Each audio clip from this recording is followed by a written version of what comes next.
Breast cancer ಯಾವ ಹಂತದಲ್ಲಿದೆ ಎಂದು ನೀವು ಹೇಗೆ ಹೇಳುತ್ತೀರಿ? ಬ್ರೆಸ್ಟ್ ಕ್ಯಾನ್ಸರ್ ಹಂತವು ಟ್ಯೂಮರ್ ಗಾತ್ರ ಮತ್ತು ಅದು ದೇಹದ ಇತರ ಭಾಗಗಳಿಗೆ ಹರಡಿದೆಯೇ ಎಂಬುದನ್ನು ಆಧರಿಸಿದೆ. ಇದನ್ನು TNM ಎಂದು ಕರೆಯಲಾಗುತ್ತದೆ. T ಎಂದರೆ ಟ್ಯೂಮರ್, N ಎಂದರೆ ಲಿಂಫೋನೋಡ್ಸ್, M ಎಂದರೆ ಕ್ಯಾನ್ಸರ್ ಇತರ ಭಾಗಗಳಿಗೆ ಹರಡಿದೆ ಅಂತ ಅರ್ಥ. ಆದರೆ ಹಂತ ವ್ಯವಸ್ಥೆಯಲ್ಲಿ ಕ್ಯಾನ್ಸರ್ ಅನ್ನು 4 ಹಂತಗಳಾಗಿ ವಿಂಗಡಿಸಲಾಗಿದೆ. ಹಂತ 1 ಎಂದರೆ ಟ್ಯೂಮರ್ 2 ಸೆಂಟಿಮೀಟರ್ಗಿಂತ ಚಿಕ್ಕದಾಗಿದ್ದು ಲಿಂಫ್ ನೋಡ್ಸ್ಗಳಿಗೆ ಹರಡೋಲ್ಲ.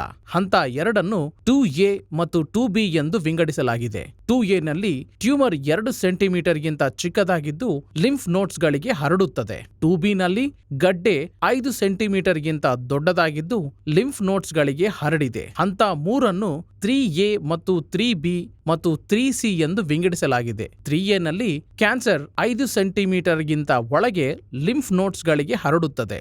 3B ನಲ್ಲಿ ಕ್ಯಾನ್ಸರ್ ಬ್ರೆಸ್ಟ್ ಟಿಶ್ಯೂಗೆ ಹರಡುತ್ತದೆ. 3C ನಲ್ಲಿ ಕ್ಯಾನ್ಸರ್ 10ಕ್ಕೂ ಹೆಚ್ಚು ಲಿಂಫ್ ನೋಡ್ಸ್ಗಳಿಗೆ ಹರಡುತ್ತದೆ. ಅಂತಿಮವಾಗಿ 4ನೇ ಹಂತದಲ್ಲಿ ಕ್ಯಾನ್ಸರ್ ಸ್ತನದಿಂದ ಮೂಳೆಗಳು, ಲಿವರ್ ಮತ್ತು ಶ್ವಾಸಕೋಶಗಳಿಗೆ ಹರಡುತ್ತದೆ.